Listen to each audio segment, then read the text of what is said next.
Ladies and gentlemen, welcome back to the channel. Thank you so much for clicking on the video. Hope that you're having a lovely one out there, whether you are watching this on the debut of this video or you're watching it sometime afterwards. Thank you so much for clicking on it and hope that you're having a lovely weekend as we go ahead and dive into a full album review. Here with some robots. I pulled my headphones on and I almost dropped my phone. Anyways, today we're going to be listening to the Flaming Lips. We're going to be listening to their 10th studio album, Yoshimi Battles the Pink Robots, released in 2002. I have never heard anything by the Flaming Lips. I do not know a thing about them. I have no idea what to expect as we dive into this. And we're not even necessarily listening to this because it was recommended or suggested by someone, even though I do see that the album had been suggested by Happy Me, the Happy One. So, you know, thank you. Shout out to you. But we're listening to this because I came across it on RYM. I don't know a thing about the band. And the album cover and the title of the album looked interesting. So that's why we're listening to it. Otherwise, I don't know a thing about what we're about to dive into. Like, here, let me pull the album cover up here for you guys so you can see it. I think it looks kind of cool. Let me make it a little bit bigger. I guess that's as big as I can make it, huh? I think it looks kind of interesting. I like that kind of style, and I mean, we're going to have, I'm assuming, Yoshimi battling the pink robot there. So it just kind of caught my attention. I figured, you know, why not? Why not dive into something? And for this month, I've chosen albums that, you know, I've just kind of come across, or, you know, they may have been suggested, but maybe not so heavily. And they were bands or artists that we haven't covered before on the channel. So that's what we're doing. Now, before I dive into it, because I do, you know, like with this kind of thing, because I see there's a lot of information about it, I did do a cursory glance on it really quick. And I do see, because I always look for like concepts or stories, there's something I'm supposed to kind of pay attention to. And I do see here the title character is inspired by musician Yoshimi Pee-wee of Boredoms, following a comment in the Flaming Lips studio that her unusual singing style sounds like she is battling monsters. Some listeners consider this album to be a concept album. However, the story is debated as it is only directly apparent in the first 4 tracks. And it says that it's made clear that it is not intended to be a concept album. So I don't read anything else in there. I just look really quick to see like concept, story, something like that. Because if there is a story, I want to make sure that I pay attention to it or follow it in some capacity, you know, just to make sure I have somewhat of an idea of what I'm listening to. Anyways, that's the intro. Once again, I hope that you guys are having a really lovely day. Hope that you're ready to sit down, settle in, grab something to eat, grab something to drink, and, you know, just explore some music here with me. As always, if you'd like, you can support what I do on Patreon for as little as $2 a month. You don't have to, but it does help and go a long way in me doing full album reactions like this. Because truthfully, if I wasn't able to make some sort of, you know, money off of Patreon and get support from there, I would be working my second part-time-ish job where, you know, I play music and stuff like that. But because of all the support that I get here and I have gotten for years, I haven't had to do that or rely on it, I should say, the same way. So it allows me more time here, you know, to do stuff. So anyways, that's it. Did I turn the fan on? I did turn the fan on. Okay, let's go ahead and dive on into the album. We're going to start off with the first track here. Hold on, let me pull it up really quick, which is going to be Fight Test. And as always, my friends, this sip of just clear H2O, filtered, is to you.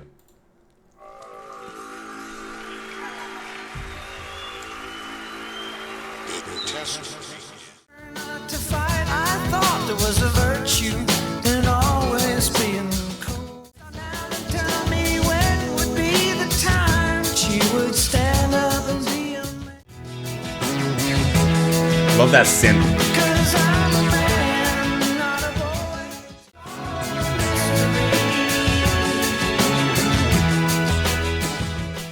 It's definitely leading into the next track. So, as someone who's never heard one song by the Flaming Lips, and this is my first introduction, this is like my true first reaction to like the band and the song, of course, as a whole.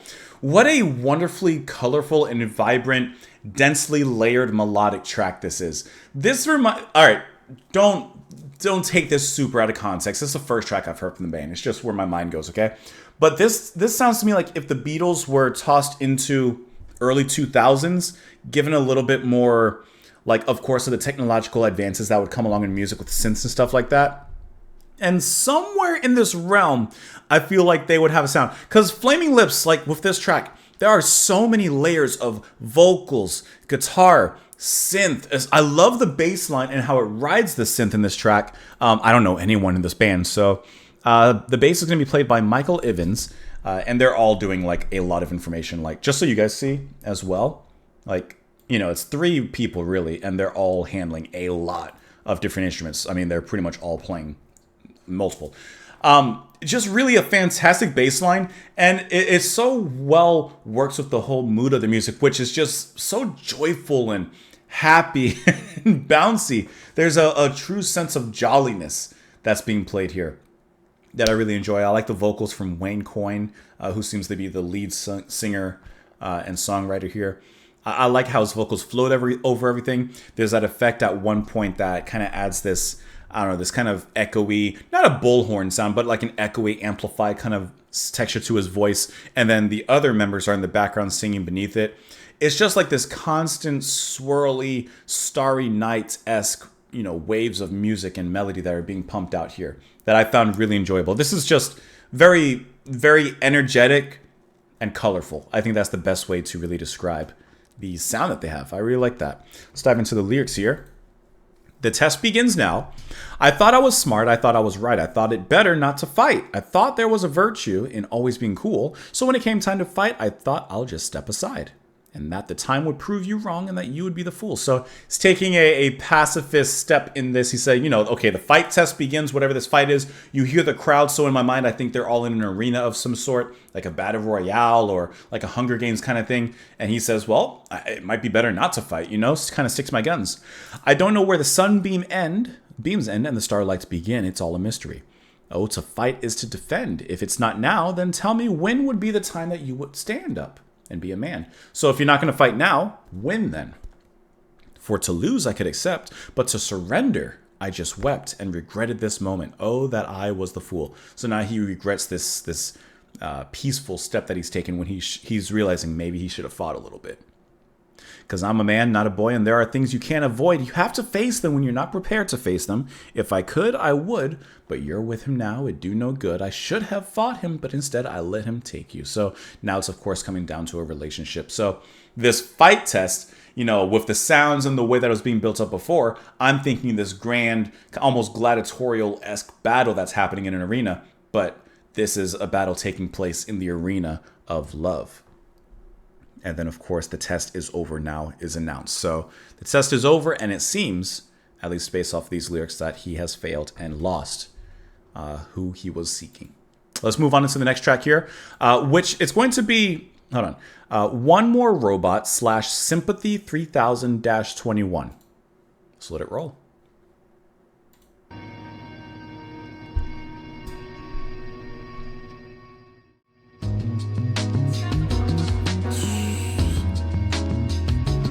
Oh,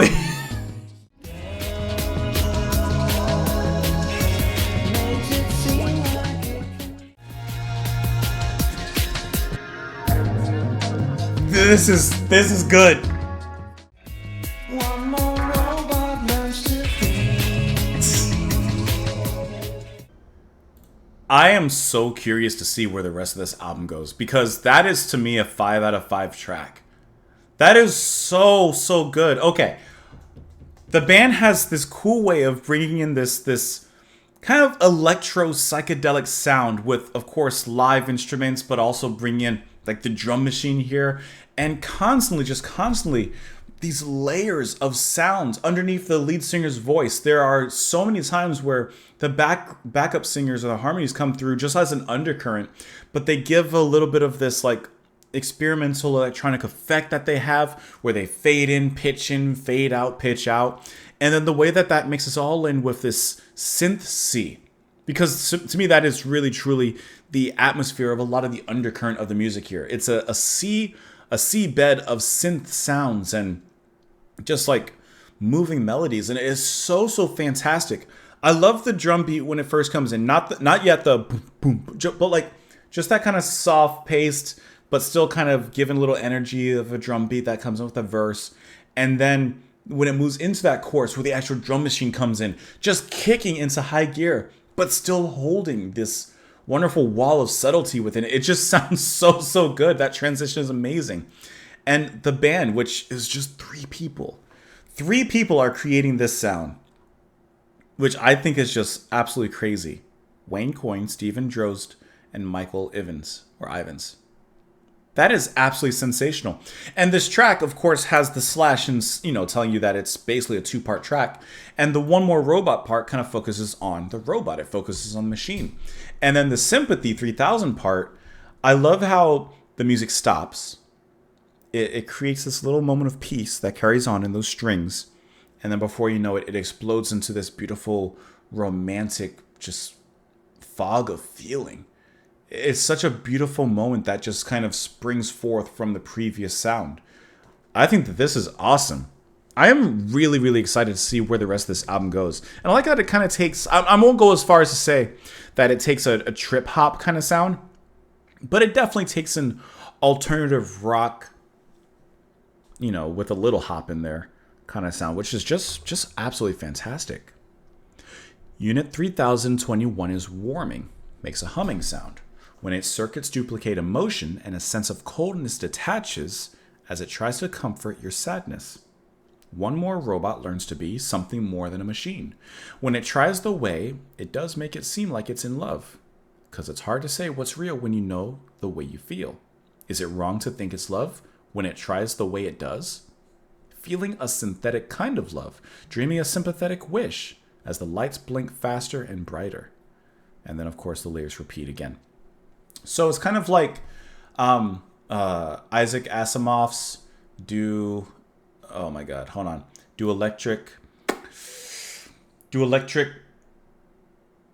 something Dream of Sheep, or what is it? Do robots dream of electric sheep? Like something like that. Can a robot feel love?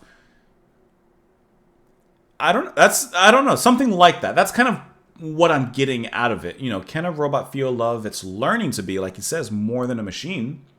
When it tries the way it does, it makes it seem like it's in love. So is it actually feeling a sort of love? Or is it programmed and made to feel that? A sense of coldness detaches as it tries to comfort your sadness. So the coldness of the machine is detaching as it's warming up to you. It's kind of an interesting question. I like that. This is a cool album. I'm having a great time with this. All right, let's move on into the next track. We're going to play the next 2 because it's Yoshimi, title track. Yoshimi battles the Pink Robots Part 1, and then same thing with Part 2. It kind of just makes sense to let them both go together, Part 1 and Part 2. So let's go ahead and do that right now.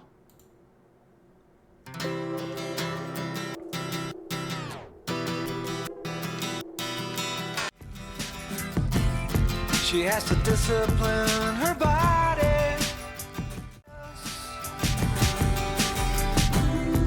She's gotta be strong to fight robots, defeat me, Yoshimi. I love that. Wow. Oh, Yoshimi, they don't believe me. Okay.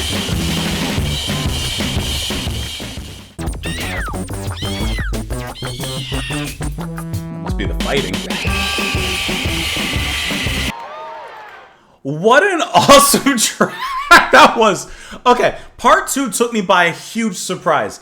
It's like, okay, this is what I view it. It's like the battle is happening. Part 1 is from Yoshimi's point of view, right? You kind of hear her in the back. The lyrics, of course, reflecting her, her side of the story and her mindset going into this battle against the robot. But Part 2, that robot, it's an electronic titan that is just crushing. Okay, so obviously, I'm just like speaking off the top of my head, right?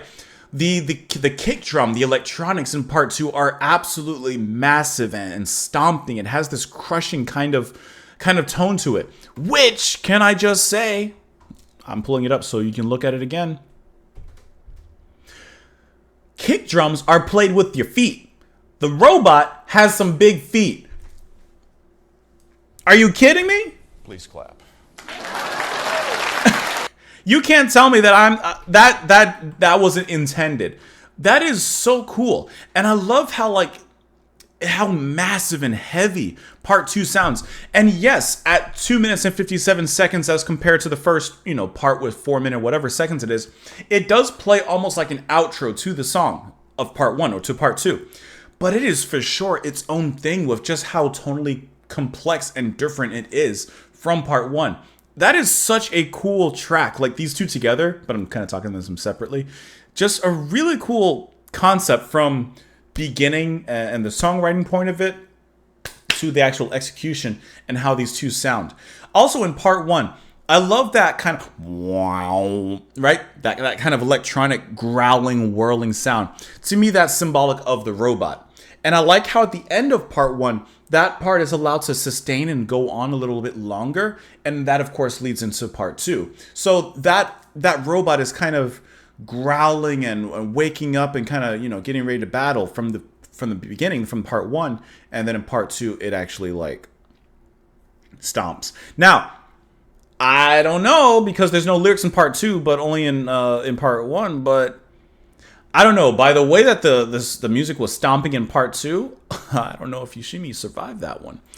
Part 1 is really, really nice as well. I'm sorry. Part 2 just really took me by surprise, and I really love that. One thing I love is obviously when I like a song, but when something takes me by surprise, I like that, especially when it's a good surprise, not like a bad surprise.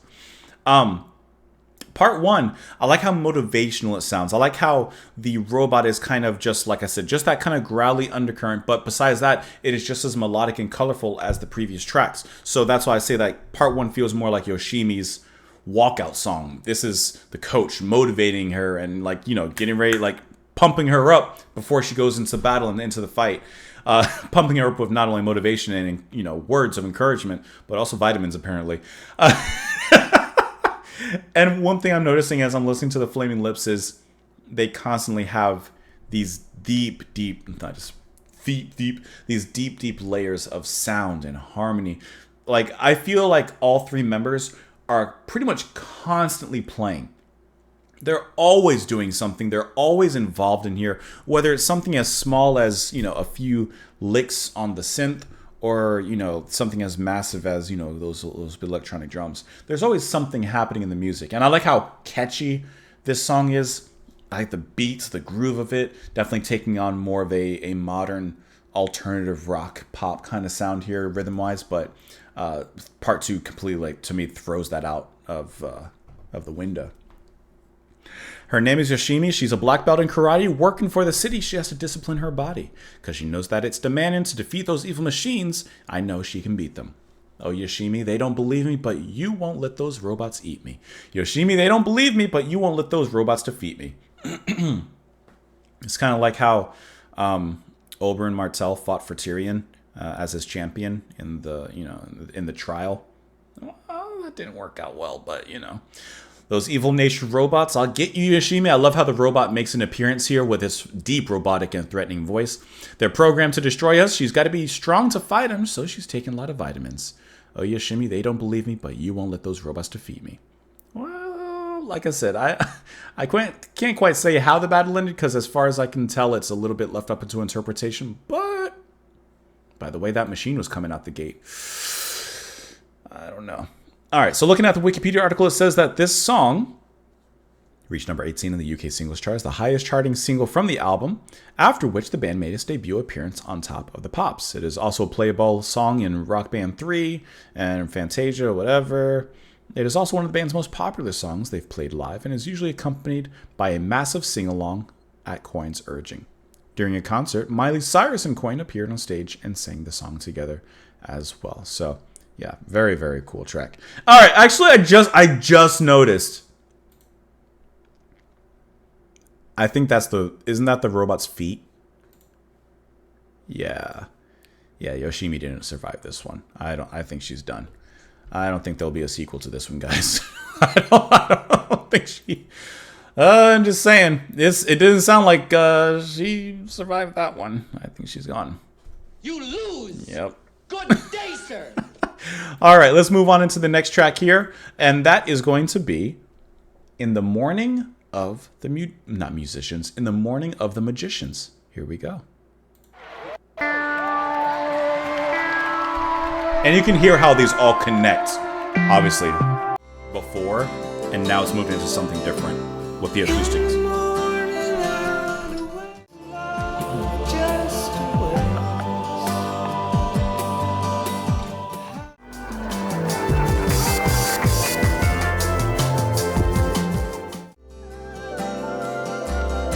The universe will have its way. In the Morning of the Magicians, to me, is kind of the perfect balance of the acoustic, this alternative rock sound that they have, and a little bit of a folky edge to it as well, and the electronics that they dive into and dig into with the beats, the drum machines, and all the synthetic layers upon layers upon layers. And I'm going to stop using that word as much as I can, but layers, it works so well. Can I tell you, did this song remind anyone else a little bit, maybe in some sort of passing inspiration, of Neil Young, from the way that he's singing, to especially those acoustic passages with those little bit of shades of folk, I would say, with the guitar?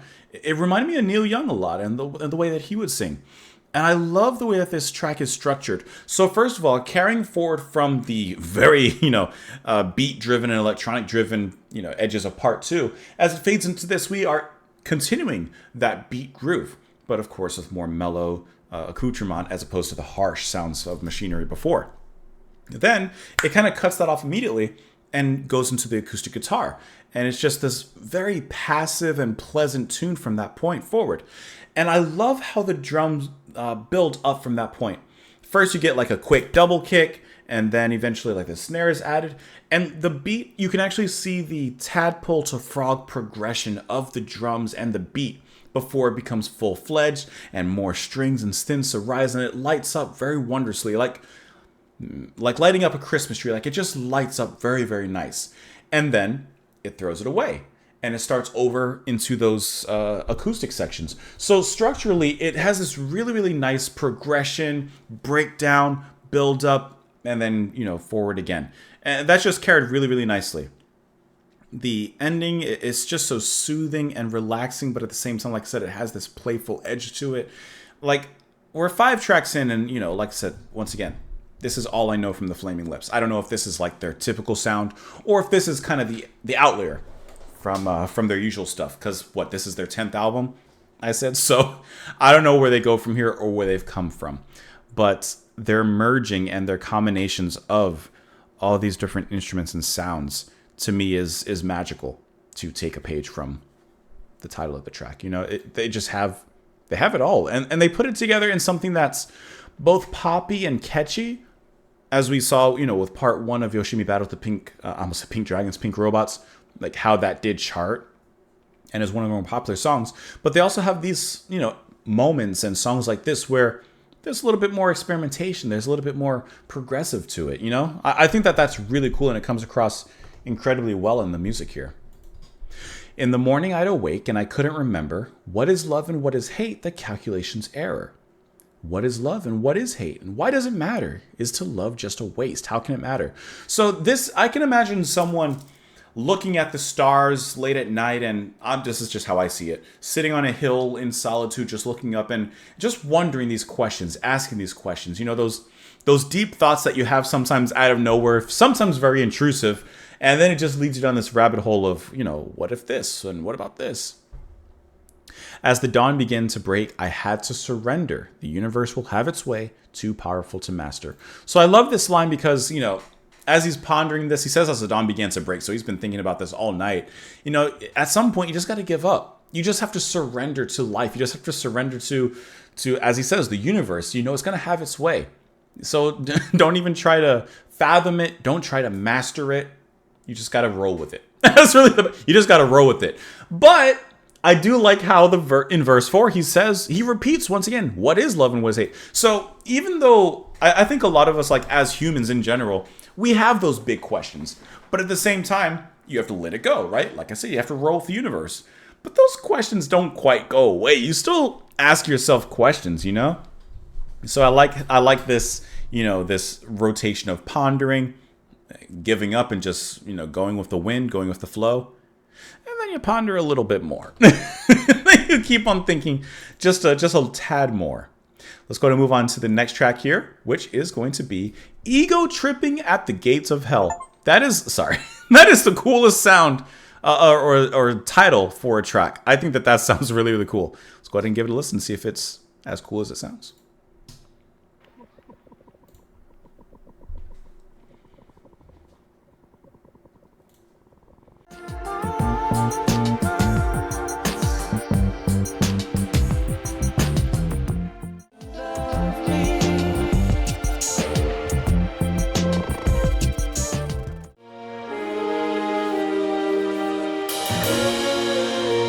Little break, little change.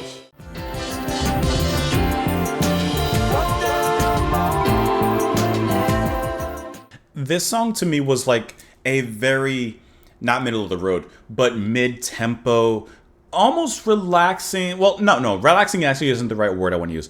Like a kind of, it seems very reflective.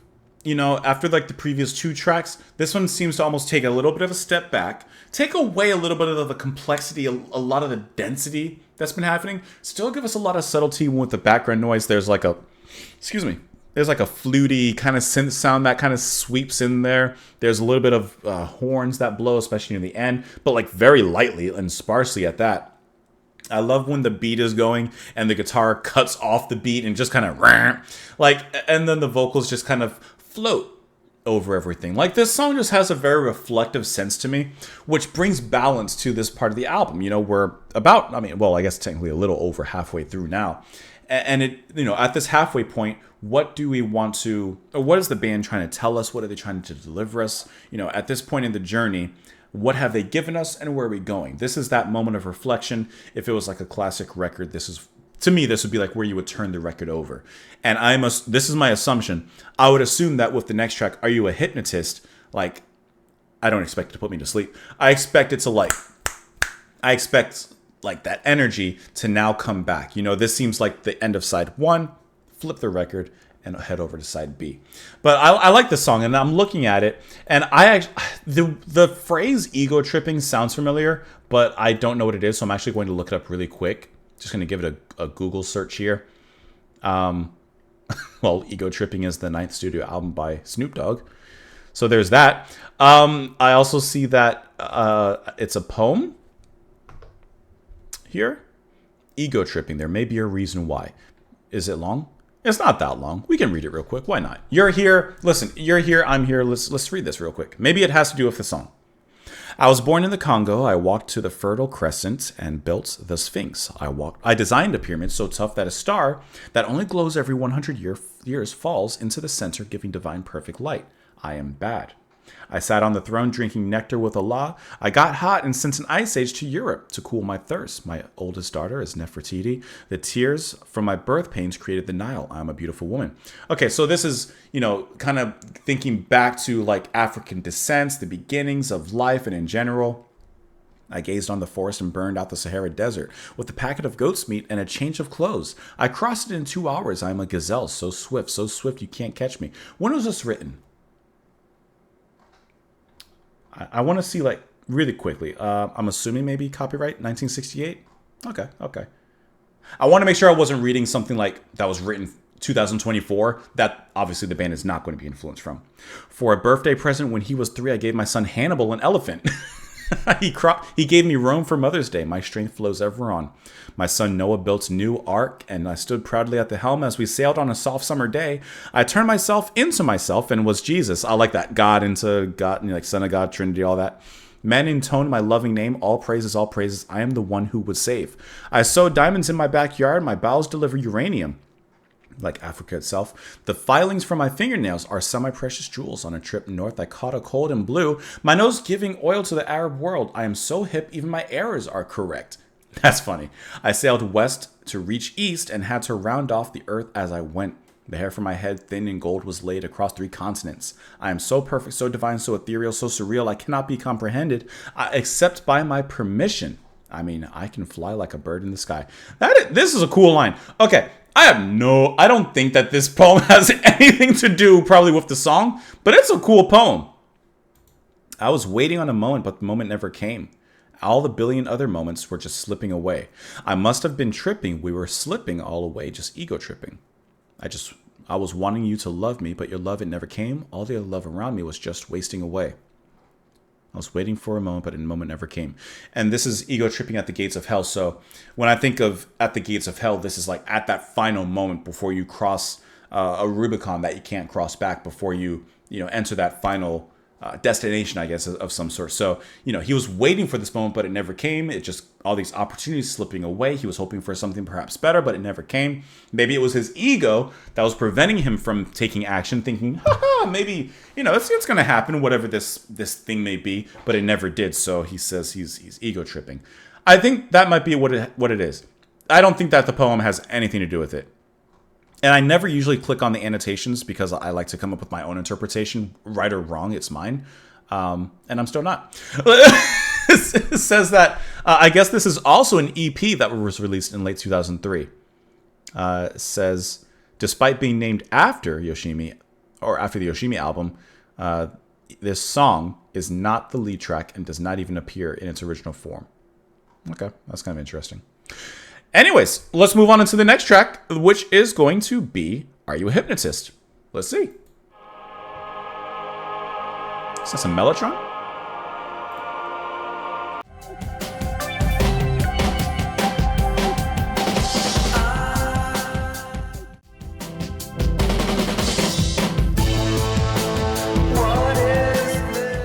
Drums faded out right there, gave a lot of space, and then it returns here.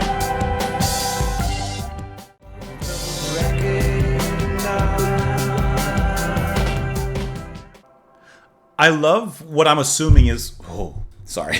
My microphone. I love what I'm assuming is the use of the Mellotron sound in here from the beginning until, of course, the way it appears in the chorus as just another layer underneath pushing everything through, especially at the more powerful moments. And then, of course, you heard it at the end there with that's really quick fade in as well.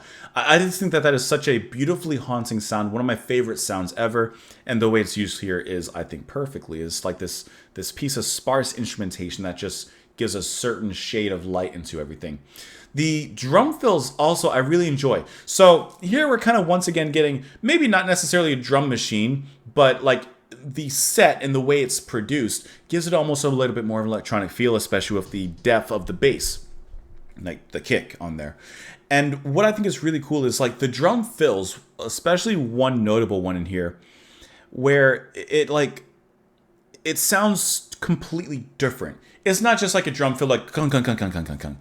It's actually like an experimental drum fill. I wish I had looked at where at the time when it happened in the track, but you know what I mean. Like it was just a really cool way of taking a drum fill and kind of giving it its own room to do something interesting with, which it almost sounded more than a fill. It sounded like a small moment. Like there's like fill and then there's moment and then there's section. This was like a moment, Does that even make sense? Maybe it makes sense.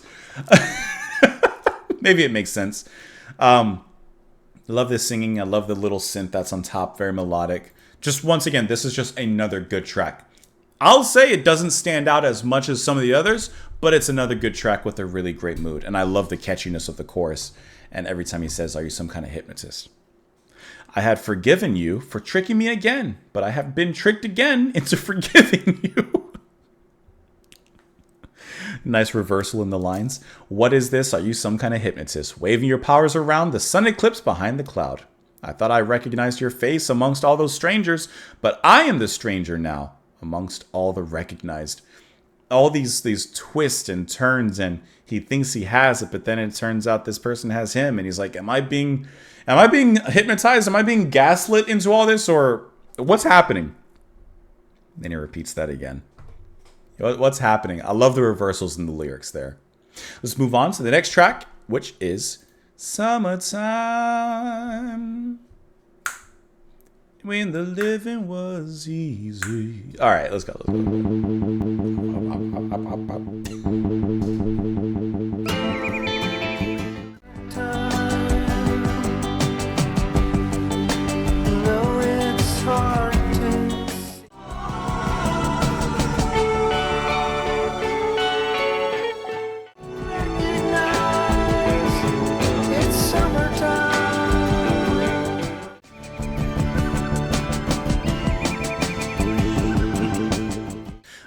once again, like I think the band has this cool toy box and toy chest of electronic sounds that they're constantly pulling out, experimenting with, twisting and turning the knobs. And like in this track, that wah wah wah wah wah wah wah, that rubber bandy pulsing kind of sound is really cool, especially in the beginning. And then it leads its way back into a warm, acoustic, summery driven kind of sound, which once again I can't help but feel like he sounds like Neil Young. Here, I forgot his last name, which I think is really nice. But I like the warmth that's here. But it has kind of a... Remember when you were a kid, when you were in school, and you had summer vacation? This feels like the end of summer vacation, where it's still summer, it's still warmth. You have maybe, let's just say, like 2 weeks or a week and a half left before you go back to class. But there's an end of summer kind of feel to this. There's a melancholy, there's a sadness, there's a... I'm enjoying it now in the moment and in the present, but it's going to be over soon.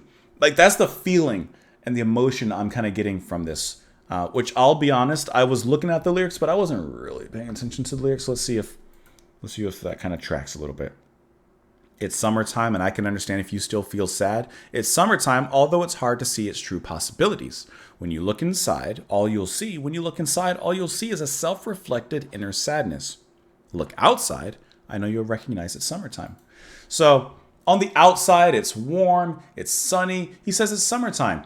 This could, of course, be literal, but I'm thinking more on a personal level. On the outside, you show summer. You show a smile, happiness. You show like all this, right? But on the inside, it says, you're feeling sad. You're feeling lonely, whatever it may be. As he says, all you see is self-reflected inner sadness. Now, of course, the story behind this, why it's written, who knows? But that's at least the idea that I'm getting here. I don't see any info down here, so I know I could click on this, but I ain't clicking on it. Hey, if I'm at a total loss, maybe I'll click on it, but I ain't clicking on it.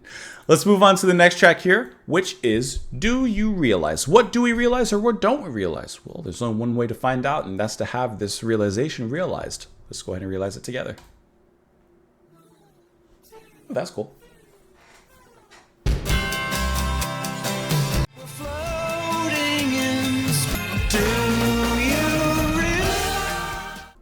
Okay, if the previous track embodied the ending of summer, this track is the realization, oh wait, I still have 2 weeks left of vacation. Let me take advantage of it. Let me live in the present and live in the moment and enjoy it the most. Because even though this is taken to a much wider extent with, do you realize one day everyone will die? A little bleak, right? But true. Instead of thinking about that, think about the moment, because that's what this song and the chorus and everything is concentrated on the moment, on the present, on the beauty of the moments and the present. And I really like that. Like, even I don't think that necessarily this song and the previous with Summertime necessarily work off each other. Well, I don't know. To me, they do. That's what I'm getting at. To me, they work brilliantly off each other. And excuse me for a second, because for the past few songs, it's been getting really hot in this room. And I've been meaning to get up and turn the fan on, but I didn't want to interrupt. Or turn the fan higher. I think that this is such a beautiful, motivational, and inspirational song. I love the moment near the end where the drums drop out for the final chorus, and he just repeats. Let me actually get in here real quick since we're talking about lyrics. All right, 1, 2, 3, 4. Do you realize that you have the most beautiful face? Do you realize we're floating in space? Do you realize that happiness makes you cry? Do you realize everyone you know someday will die?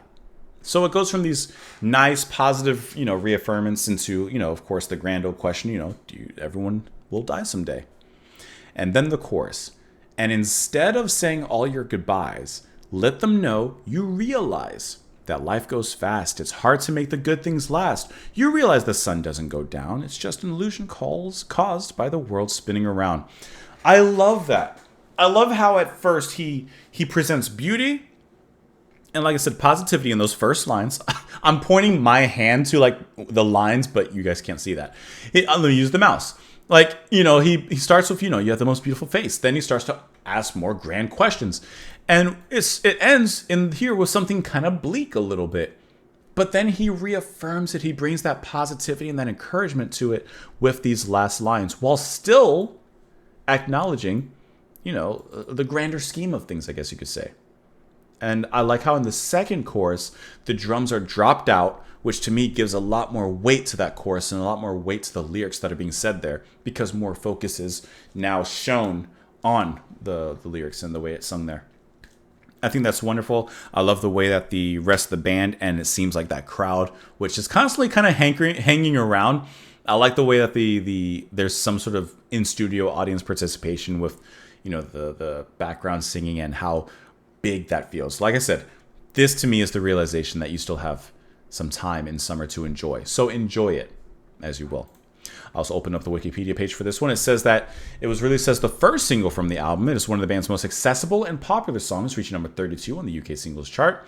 It was adopted as the official rock song of Oklahoma. That's really interesting. And it was ranked number 31 on Rolling Stone's best 100 best songs of the 2000s. It is also the band's most popular live song and has rarely been excluded from live shows. And of course, here's some of your information. He says, Coyne revealed that during the recording of this album, band member Stephen Drozd was trying to kick a heroin addiction. When they took breaks from playing, Drozd would have a really tough time with his withdrawal. Listening to him cry and with the death of his father in mind, Coyne wrote this track. He says, whenever I analyze the scientific realities of what it means to be living here on Earth, in this galaxy, spinning around the sun, a terror shock seizes me. Like when you have, it's a word for it. But when you have those not nihilistic, but those thoughts of, oh God, one day, like, we're all going to die and like, like you have these big existential crises, right? I'm reminded once again how precarious our whole existence is. Our guitarists like the line, everyone you know someday will die. You don't really know the song is going into that point. There's storytelling and it has wisdom, romance, heartache. It's gentle but not mellow, has elements of propulsion and triumph, even though it's lazy and sad at the same time. It also benefits from not knowing it's going to be an important song. And that's actually very, very true. Man, anything we could do to lift the song and deliver a great but not heavy message. That's what I mean. Like, I couldn't have said it better myself, obviously, than the songwriter, but it has such a great balance of grand existential questions and then bringing it down to something intimate and ultimately human. That's a skill to do that and to write like that. Let's move on to the next track here, which is going to be All We Have Is Now, which, at least just based off the title, kind of coincides actually with this track here. There it is.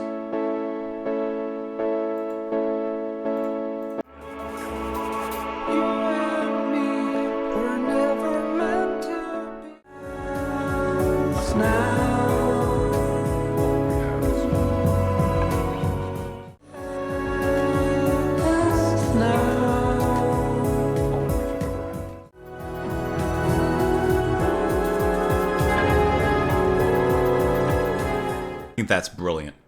I think this All We Have Is Now is another like wonderful track on the album. So it does kind of carry on, at least thematically, from the previous track of course the present, but taking things into a more sci-fi direction. There's like a lot of little things in here that I think are so cool. So I'm going to kind of bring everything together. So just like work with me here, okay? So we're basically a time traveling kind of situation. As logic stands, you couldn't meet a man who's from the future, right? Yeah. But logic broke as he appeared.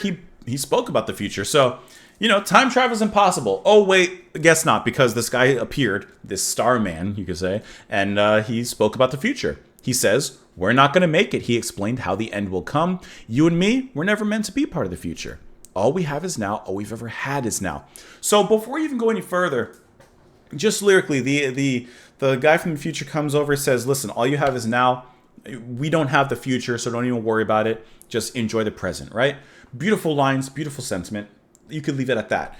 Musically, I think one of the absolutely most brilliant things that is just such a cool songwriting position is, let me bring you guys back up here, is the music is at a certain tempo. A relatively slow tempo. It's very methodical. It's very thoughtful. And as it moves in to the chorus and the pre-chorus, that tempo steadily begins to speed up before settling on like a faster groove and a faster tempo.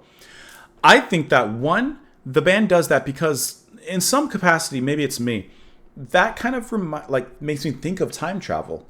Like, I can't explain why.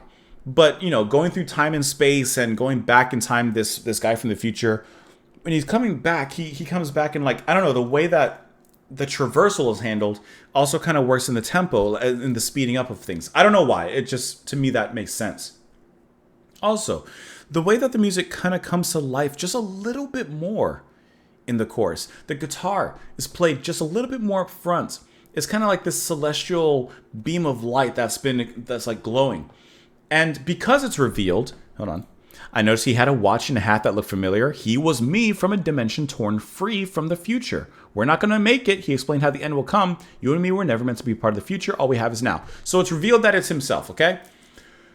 So when the music brightens up in the chorus, when he says, we, you and I, we're the same, are not going to make it, I feel like the music brightens up from the point of view of the time traveler, from future self, because he's come back to the past and it triggers memories for him. Perhaps he sees things that he hasn't seen in however many years into the future he's come from.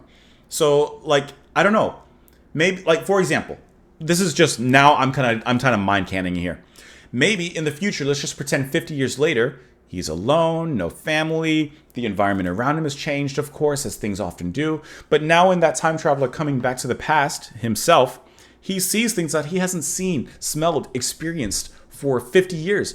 Maybe he lost a mom, a dad, a family member, and now he goes back to the past, and even though he's talking to his past self, maybe he sees mom or dad walking by somewhere, and it just, there's a warmth to it. There's things that he hasn't seen for so long or experienced for so long, and I feel like the way the chorus is handled kind of brings this nostalgic warmth of experiencing those things again. I mean, like I said, I know, like, I'm probably going further than the actual concept of this song, but I can't help but, like, think about that. Like, he's coming back to talk to his past self. Of course he's going to see things that he hasn't seen for however long.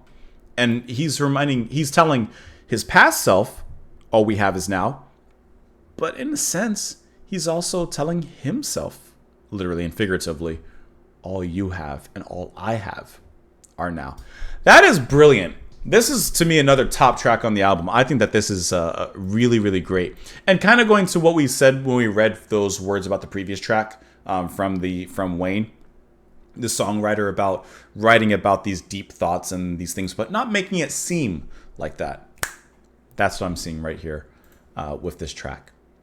Let's go ahead and move on to the final track of the album. We are at the end. I almost said nearing the end, but we're more than nearing. We're at the end. That is going to be Approaching Pavani's Mons by Balloon. Is that a place? I'm doing a Google search right now. Pavoni Mon? I just Googled it right now. A large shield volcano located in the Tharsis region of the planet Mars. And it's instrumental, actually. So that actually, approaching, okay, by a balloon. That's kind of interesting. Let's see how that plays out. Let me pull it back here. And here we go.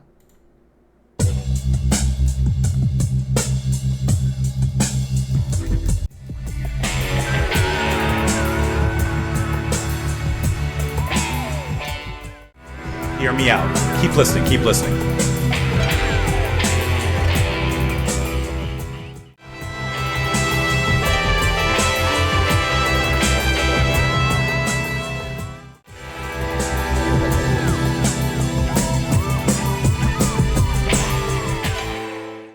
Okay. Fantastic outro and ending to the album. All right. Like I said, I was listening to it. I was trying to find footage of like a moon landing or a planet landing, like an actual, like, okay, we're arriving to the planet. I was trying to find one to like line it up with the music, because knowing what, Pavonis moans mean and like listening to the music, I thought that'd be kind of cool. Kind of like a long time ago when we listened to Kraftwerk with Autobahn. I pulled up footage of the Autobahn and we listened to it like while driving on it. I thought that'd be cool because the song does have this like kind of, and of course, now that I have the background knowledge of where it is, like, and what it's about, it does have this kind of like cool spacey kind of sound. Like there's an achievement in there. There's something of grandeur in there.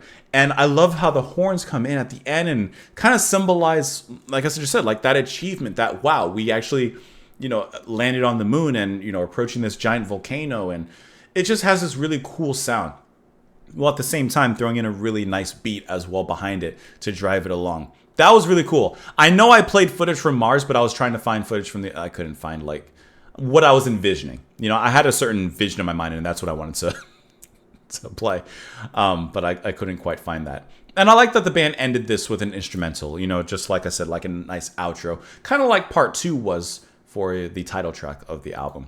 Either way, first introduction to Flaming Lips. Yoshimi battles the Pink Robots. This was a fun album to listen to. Completely not at all what I was expecting.